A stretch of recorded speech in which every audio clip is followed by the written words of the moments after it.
Herkese merhaba sevgili YouTuber'lar. Yeni bir kanal açıyorum. İçeriğimiz ne olacak tahmin edersiniz. Dişlerimiz.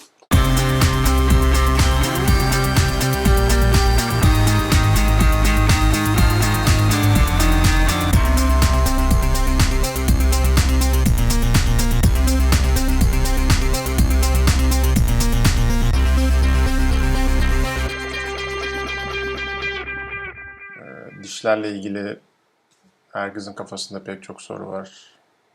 Şikayetleri var ve bunları nasıl çözeceklerini pek çok kişi bilmiyor. Veya korkuyorlar. Kafanızda bin bir soru işareti var biliyorum. Biliyorsunuz uzun zamandır sosyal medyada varım. Facebook sayfamı 2012 Kasım'da açmıştım. Demek ki 7 sene, yaklaşık 7 sene geçmiş. Sosyal medya dediğim o Instagram, Facebook'tan bahsediyorum. Pek çok şey yaşadık tabii beraber. Ama şunu fark ettim. Yazıyla bu işlerin çok vaktimi aldığını fark ettim. O yüzden YouTube bu iş için aslında oldukça etkili bir medya olacak. Sebebi şu, günde neredeyse 10-15 tane soru alıyorum ve bunların çoğu birbirine benzer sorular. Bu sorulara cevap yazma motivasyonumuz da düşüyor açıkçası. Zaten aklınızdaki soruların çoğunu biliyorum. Bunların çoğuna burada cevap vereceğim. Ve çok daha etkili bir iş yapacağımızı düşünüyorum bu şekilde. YouTube benim açımdan da bilgiye ulaşmanın yeni yolu. Bilgiye nasıl ulaşabiliriz? Kitap okuyabiliriz, interneti takip edebiliriz, sosyal medyada bazı bilgilere ulaşabiliyoruz.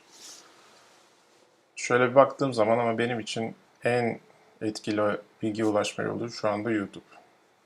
Evimde televizyon yok. Ben eve geldiğimde ilk yaptığım iş YouTube'u açıp aklıma takılan konularla ilgili içerik araştırıp bunları seyretmek, izlemek. Sonuçta hepimizin ağzında dişlerimiz var. Olmayanları da biz yapıyoruz zaten. Bir şekilde hepimizi ilgilendiren bu konuyla ilgili zihnimizi doyuracak doğru bilgilere ulaşabileceğiniz bir yer olmasını istiyorum buranın. Ve interaktif bir alan. Biliyorsunuz bana soru sorabilirsiniz. Ben de bir sonraki videomda o soruları değerlendirip size buradan cevap verebilirim. Ve çektiğimiz bütün videolar burada duracak. İstediğiniz zaman geri dönüp bakabilirsiniz. Yani muazzam olanaklarımız var. YouTube bu iş için oldukça başarılı bir alan. Kendinizi daha iyi ifade ediyorsunuz. Şimdi bana soru sordunuz Instagram'dan veya Facebook'tan. Yazıya döktüğünüz zaman bazı şeyler eksik kalıyor. Yani ne demek istediğini, yani cümleyi okuyorsun ama ne demek istediğini tam çözemiyorsun. Veya benim ne anlattığımı siz çözemiyorsunuz. Bu gibi durumda dediğim gibi karşınızda olup konuşarak bazı bilgiler vermem çok daha etkili olacaktır diye düşünüyorum. Yani o yazıdaki bir ruhsuzluktan bahsediyorum. Yani aynı şeyi iki farklı şekilde söylersiniz, iki farklı anlam çıkar ama bu yazışarak bu böyle olmuyor. Muhakkak bir şeyler eksik kalıyor. Bu yüzden karşınıza çıkıp kendimi ifade etmenin çok daha doğru olduğunu düşünüyorum. Zaten uzun zamandır da aklımda vardı ama bir türlü cesaret edemiyordum o vakti ayırmak. Şimdi bu konuştuklarımı oturup edit etmem gerekecek. Bu da bir vakit alıyor ama şöyle bir matematiksel hesap yaptığımız zaman hani 20 kişiye cevap vereceğim vakitte bazen oturuyorum mesela yeni bir post gönderdikten sonra özellikle Instagram'da arkasından bir sürü soru geliyor. Neredeyse 2 saat oturup telefon başında sorularınıza cevap verdiğimi hatırlıyorum. Yanlış anlamayın, keyif almadığımdan değil ama dediğim gibi bunu her zaman böyle yapmam çok uzun vadede mümkün olmayabilir. Sustainable yani devamlılığı olan bir şey zor. Zaten bazı zamanlarda motivasyonum düştüğü için biraz ara verdiğimi fark etmişsinizdir.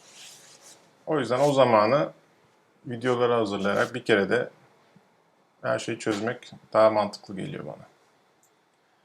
Tabii şimdi sosyal medyayı ayırmak lazım. Buradan vaka sunumu yapmayacağım. Onları yine Instagram veya Facebook'tan paylaşacağım. Ama burada daha çok bilgilendirme amaçlı. Resimde göremediğiniz şeylerin altyapısıyla ilgili kamera arkası diyelim bilgiler vereceğim.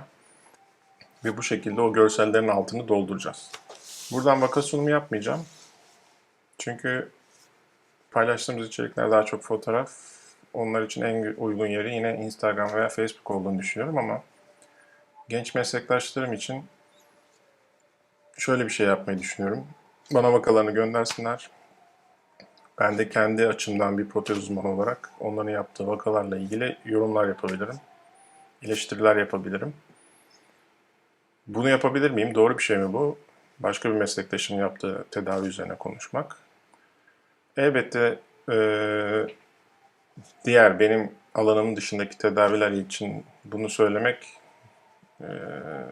yani böyle yorum yapmak doğru değil. Ama bizim protezin, diş estetiğinin spesifik bir alan olduğunu düşünüyorum ve burada sanat bir miktar devreye giriyor. Yani tıpta sanat olur mu? Tabii bunu ayrıca konuşmamız lazım.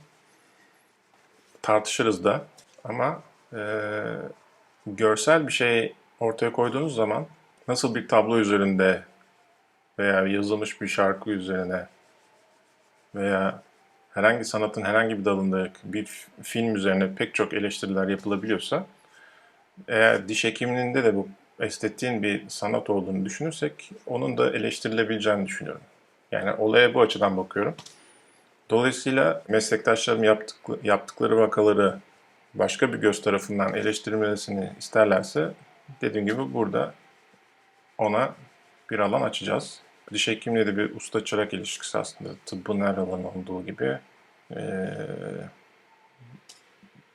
Üniversitede size mesleği yapabilmeniz için bir titre veriyorlar. Ama mesleği asıl öğrendiğimiz yer sahada. Yani yaparak öğreniyoruz. Ve bunun için de usta çırak ilişkisi olması lazım. Yani bir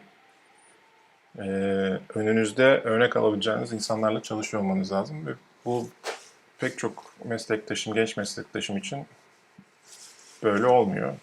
Kendi başlarına atılıyorlar mesleğe ve düşe kalka öğreniyorlar. En azından burada kendi tecrübelerimi de paylaşarak onlara yardımcı olmaya çalışıyorum. Hastalarımız olarak bakarsak, yani bu meslektaşlarımla ilgiliydi. Onlardan istediğimde bana diş hekimleriyle ilgili yaşadıkları tecrübeleri paylaşabilirler. Dediğim gibi zaten soru soracaksınız büyük ihtimalle. Aklınızdakileri sorun. Yaşadığınız tecrübeleri anlatın yorumlar kısmında. Ve daha sonraki videoları da bu şekilde gelen sorulara yönelik şekillendirip ilerleyelim. Hepinize bay bay.